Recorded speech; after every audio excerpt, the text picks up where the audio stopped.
Hello, everyone. In this episode, we have another young Indian with us, part of the Voice of the Young series. We have Adwithiya Pachisia with us. Let's listen to him. Over to you, Aditya.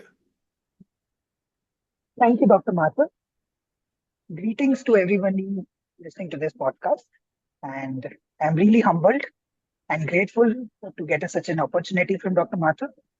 And it's obviously a great opportunity.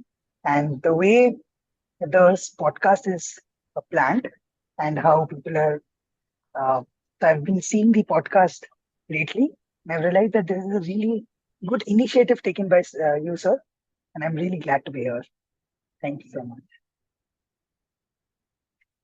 Okay, keep going. Don't stop. Keep going. So, a little about myself, sir. Uh, I come from a city in Odisha named Cuttack, India. Uh, a city named Cuttack, Odisha in India. And I've been raised all my life here. Did my schooling from here itself. Then I pursued my bachelor's in economics from Pune University. Post which I worked as a research assistant in a manufacturing firm which was involved uh, so I was involved in a factory premises doing research on their operational efficiency.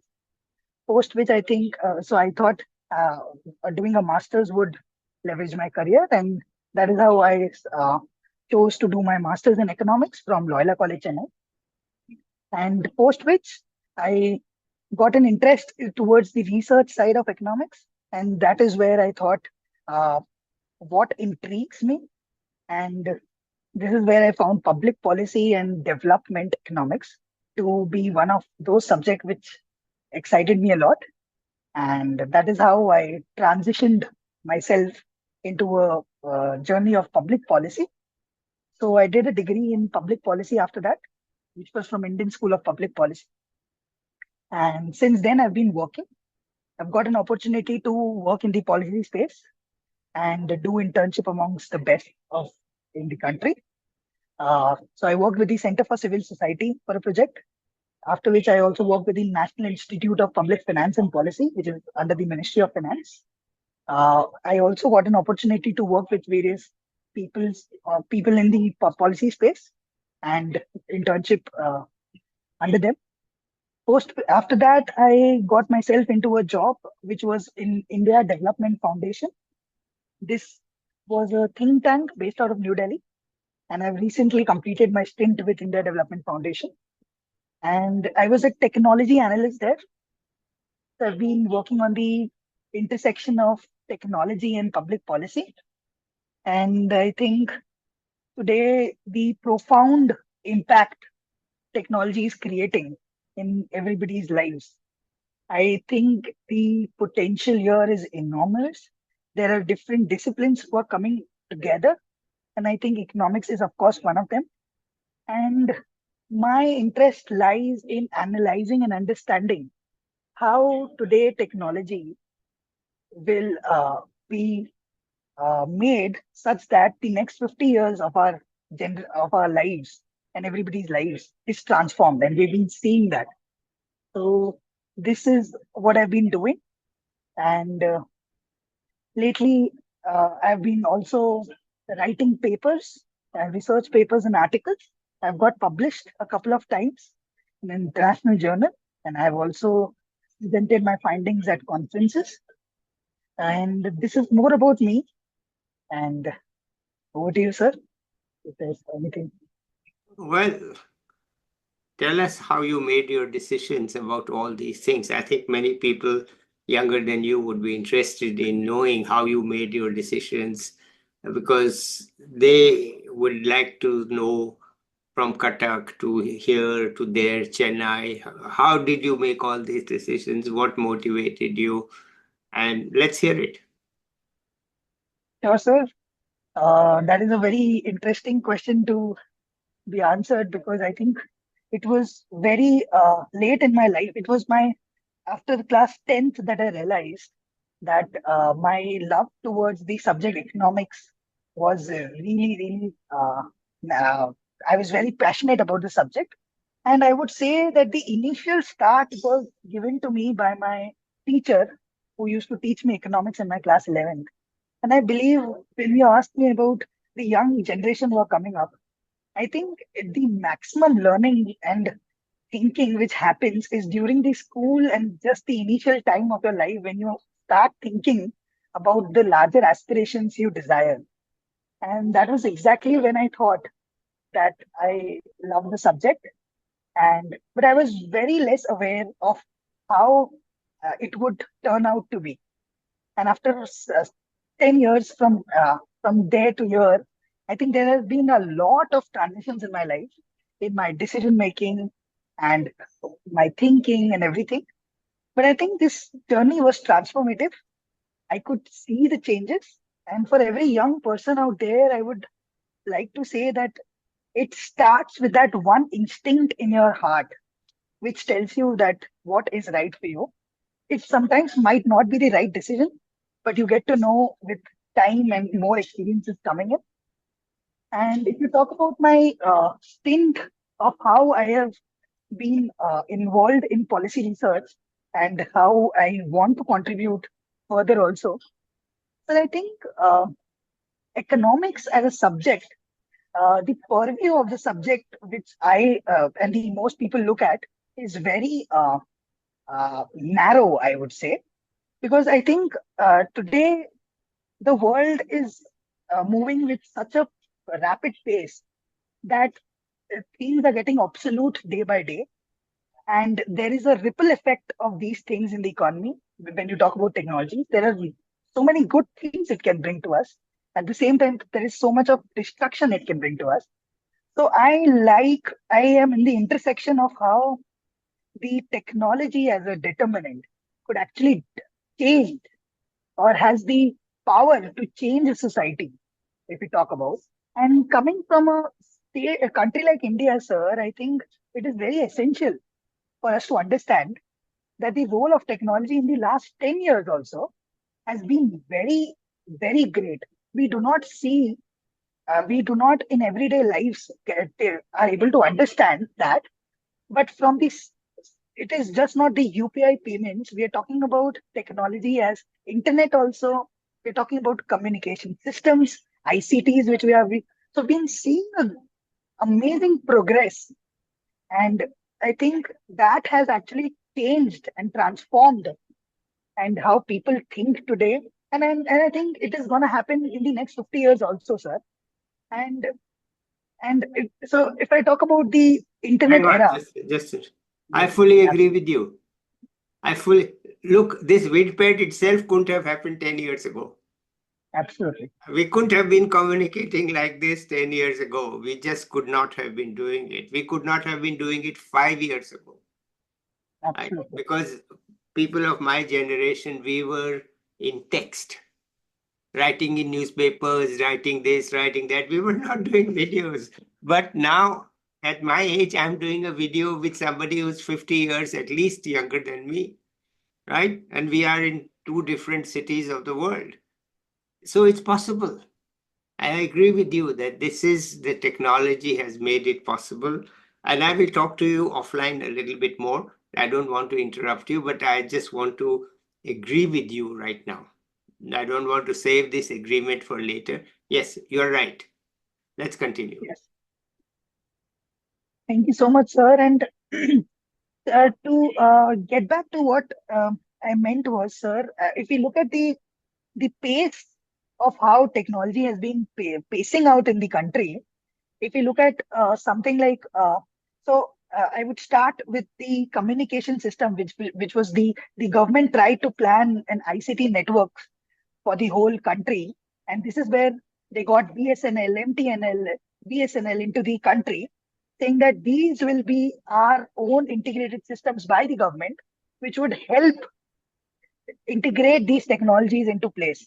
But I think, sir, as a country like India, we were so huge, and I think that is where we failed. And that is why I think the government could not make the best out of these technologies. And sir, I have a very strong opinion in today's world also. When we talk about digital public infrastructure, I would really emphasize on the fact that what is public in this question, in this whole word, what is public? Is this so a lot of a lot of people have an opinion of government backing up these systems, whereas I think that is a absolutely fantastic thing. But I have a strong opinion on this fact that it is always not the government who has been the best initiator of these technologies in India. So I think if we consider UPI for that matter, I think UPI as a technology is absolutely fantastic. But if we look at the economic effects of UPI, I think we could have done better.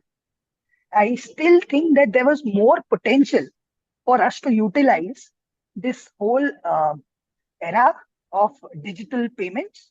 And I think so, sir, I believe that we obviously need government intervention, but what we are getting wrong is unlocking the power of the market, sir.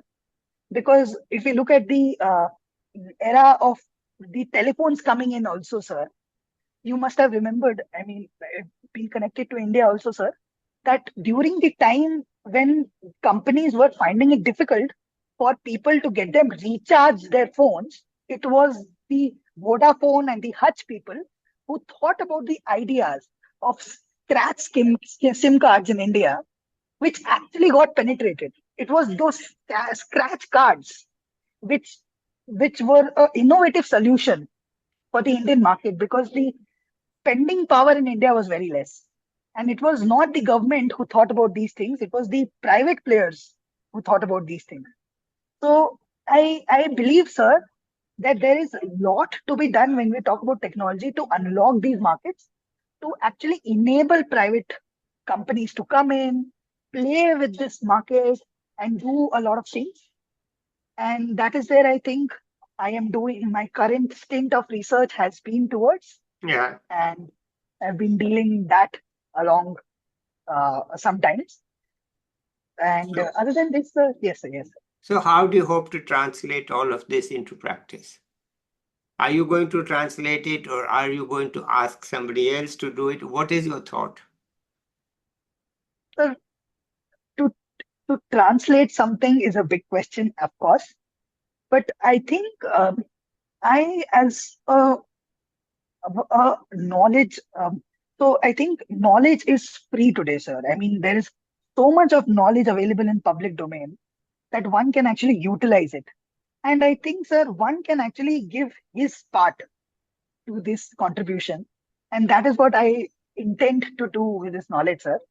I try to write. So I am a bit writer, sir. I try to write my briefs in such a way that it is communicated well to the people who are not aware of technology, who are just normal people doing their tasks. So I try to communicate my whole research, like I'm trying to do it to you in an economics point of view. I try to bring it out in a way that it is understandable for everybody to listen. Hmm. And that is how I give my part. Hmm. And this is it, sir. Okay, tell us a little bit about, your life in Cuttack and how it was to move out of there. So let's get a little personal. Absolutely, sir. So while growing up, I have been a very notorious guy. I'll be very honest, sir. I was a very mischievous guy. I and while I grew up, I always knew that uh, that there would come a time where I have to actually understand that there are things apart from what I am doing, and I have to achieve my things. I'm the only son in my family, so I had to take responsibilities at one point of time, and that responsibility is hit at a certain point of your time, sir. And while growing up, I was a good sports player, sir. I was a state level handball player. I represented Orissa in my state. And I have been a chess player and have contributed to chess tournaments a lot. And so I have been interested towards a lot of different things and a lot of different subjects till I realized that I had to take a step and understand what suits me and where I can contribute. There is where I can contribute. And this was it, sir. I mean, And I No, also read look, sometimes. that's not personal. What music, entertainment, fun, friends. Tell us about Kathak, then you move out. Don't get too philosophical. Let's know you. Let's talk about yourself. So, sir, about myself, I come from a city in Cuttack. For those who don't know Cuttack as a city, Cuttack is also known as the Silver City of India. There is a lot of beautiful silver filigree work done there. Apart from there, Cuttack is very famous for one of the Asia's largest trade festivals, which is known as Bali Yatra. It is one of the most astonishing things one can ever come across because you see 2.5 lakh people at a point of time in a trade festival, which is huge. People from all over India gather there to enjoy this time. And I come from a city which is very close to Bhubaneswar, which is the capital city of Odisha. And it is known as the city of temples also, sir. And it is a beautiful city for whoever wants to visit can be my guest there. I would love to host you. And I've been all my life, sir. I'm not an Odia person, but I've been raised amongst Odia as a culture. And Odia as a culture is very less known, sir. This is what I think. Because if you talk about Odia as Odia people and the Odia food and the Odia culture, it is very I would say very beautiful in its own sense. There are beautiful things Odisha gives to the country, but people are very less aware of. The Konark, the Sun Temple, is just right here. And I have always been a traveler, sir. To be very honest, I love traveling, and I've all my life traveled across India in a car. And that would be very astonishing for people who would not be uh, from India, but not be knowing. But I have almost traveled across the country by a car because my father is a car enthusiast, and so is my mom because she, after marriage, got to uh, adjust with my dad. So she had to, and now it's a very common thing for us to travel 2 states across just for a long drive and just taking one bag of suitcase and just a bottle of water and food all across. And I have a younger sister. I mean, I'm the only son, but I have a younger sister who's pursuing her design course from Mumbai. I have a small family, and I think I'm at a point of my time, sir, where I think I have to transition and take responsibilities about my family because Hmm. I'm at that point of time. Hmm. And it is at the cross juncture that I am trying to transition into a good opportunity for myself and also looking at your parents and also your sister. So it's a mixed bag of things, sir. But I'm enjoying it. Delhi is new for me, sir. Yeah. And for everybody who's ever planning to be in a metro city in India to work 9 to 5, I would uh, I would recommend that this life is amazing, full of surprises. You get to learn a lot, but at the same time, you have your own hardships. And I think coming from a small city, sir, it is very, very different out here. Just to give you an example, sir, I was just discussing this with my friend the other day that in Cuttack, if you fall, if you're riding a bike and if you fall down, and if there's somebody who has crashed you, that person would look back at you and at least try to help you because it's a small city. But if you look at a city like Delhi, sir, people have no time here. People have nothing to, fear. If you crash somebody, they would have two things to tell you and they would move forward. They would not even care. Sir, I think there's something which these big cities, I think, is very different from those.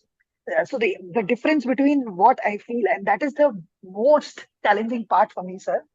I think there is a lack of, I would not say love, but there is so fast life, sir, that people do not care, and people are just money minded, and people are just moving.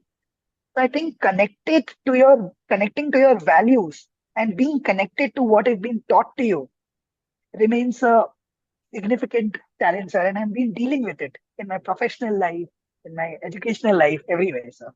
That is Okay. what I think is very All right. different from a small city and a big city. Okay, wonderful. How were your professors all this time? How did they help you? What happened? That's what, sir. I mean, I have had the most amazing set of professors in my life.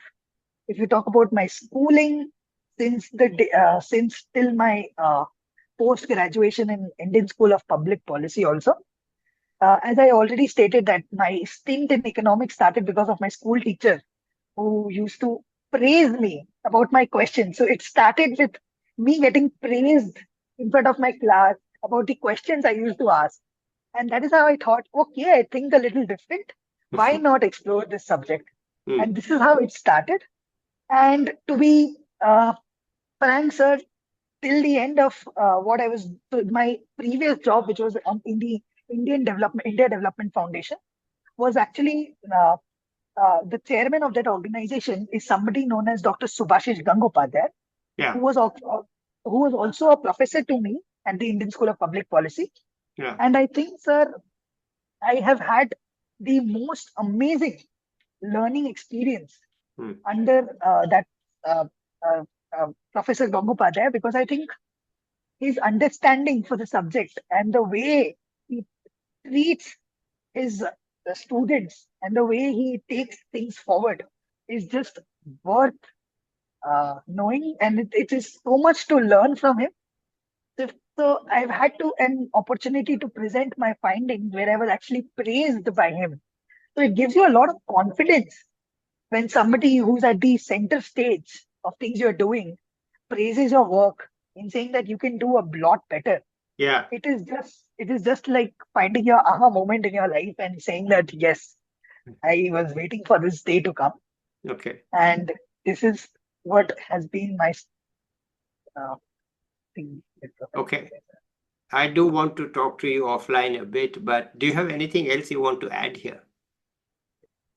Absolutely, sir. I mean, firstly, I mean, thank you for hosting such a session, because I think it is so important today for the generation out there to understand the nuances and understand every bit of how the world is moving.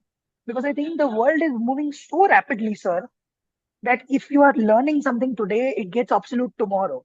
So the rapid changes should be encouraged always. And I think podcasts like these facilitate these things more often, sir, because there are students who are being aspiring for a future. They should know the downside and the upside of such a thing. I see myself by being followed by so many bachelor students who've been pursuing their economic honors. And I feel so nice to see them, because at my time when I was doing my bachelor's, I did not have LinkedIn.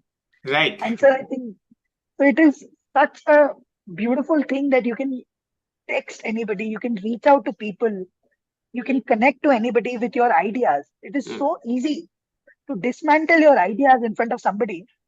And actually, if that idea makes sense, there is always somebody listening to you on the other Yeah. side. Yeah. And I think that this is sir, very beautiful.